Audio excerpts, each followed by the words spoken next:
Once upon a time, many moons ago, there was a little beat-em-up game called Double Dragon by Technos which became popular in arcades. Sometime later, Capcom's Final Fight arcade game had taken the basic principles of Double Dragon and expanded upon it with bigger characters, better moves, and eventually spawned the template for the modern beat-em-up brawler. Naturally, as with any popular arcade game during its day, Capcom saw fit to release the game on the popular home consoles of the time.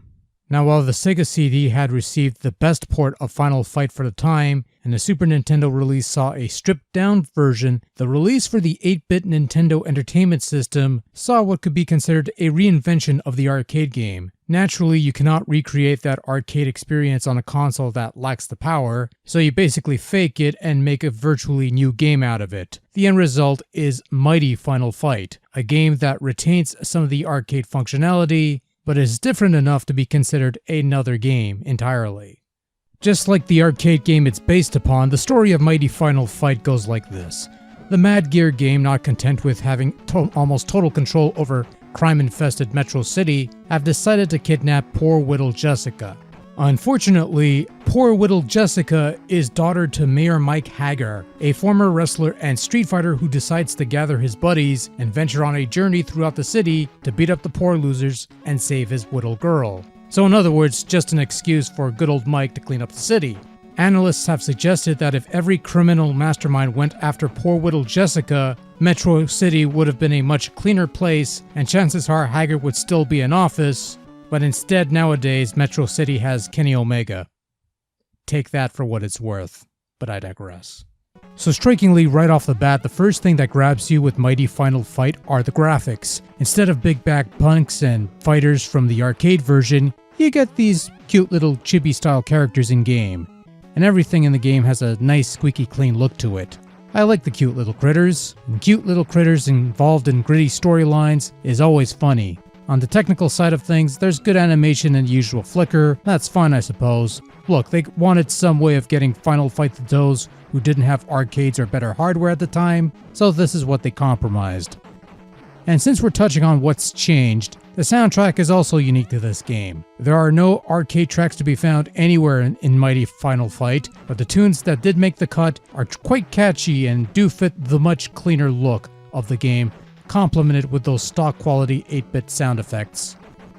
And so, with the presentation bits out of the way, we finally touch on the main meat of Mighty Final Fight, which remains, at its core, a side-scrolling beat-em-up brawler. You move to the right, you beat up chibi grunts, you continue onwards until you reach the end boss, you beat him to move on to the next level, of which there are 5 in all. Fighting mechanics aren't all that dissimilar to the arcade inspiration. One button punches, the other jumps, pressing both executes a health-draining special move, the usual Final Fight fare, which makes for some of the better brawling on the NES.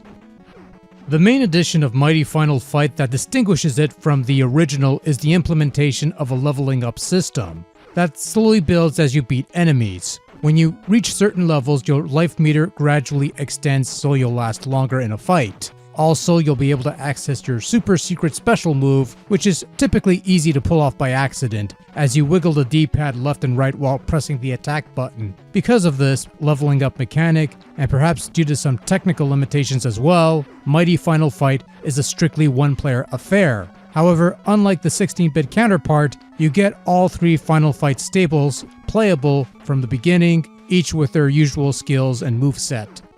Mighty Final Fight tends to be a fairly balanced game when it comes to the main stages, but the boss fights will be a point of particular irritation, at least at first.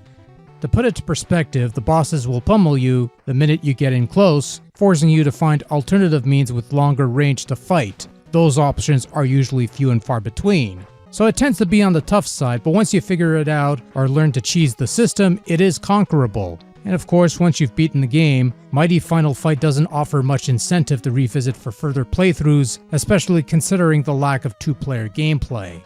Mighty Final Fight is not the same game as Final Fight, but is close enough to the core mechanics that it is a suitable substitute on the NES. Gameplay is solid, controls are fairly responsive, the level up system offers a bit of a new wrinkle, and the chibi style graphics are cute. The lack of two-player, as mentioned, hurts the package, and it's never going to be a full-on replacement for the arcade original, nor does it stand up to other arcade to NES reimaginings such as Bionic Commando, but for what it does well enough.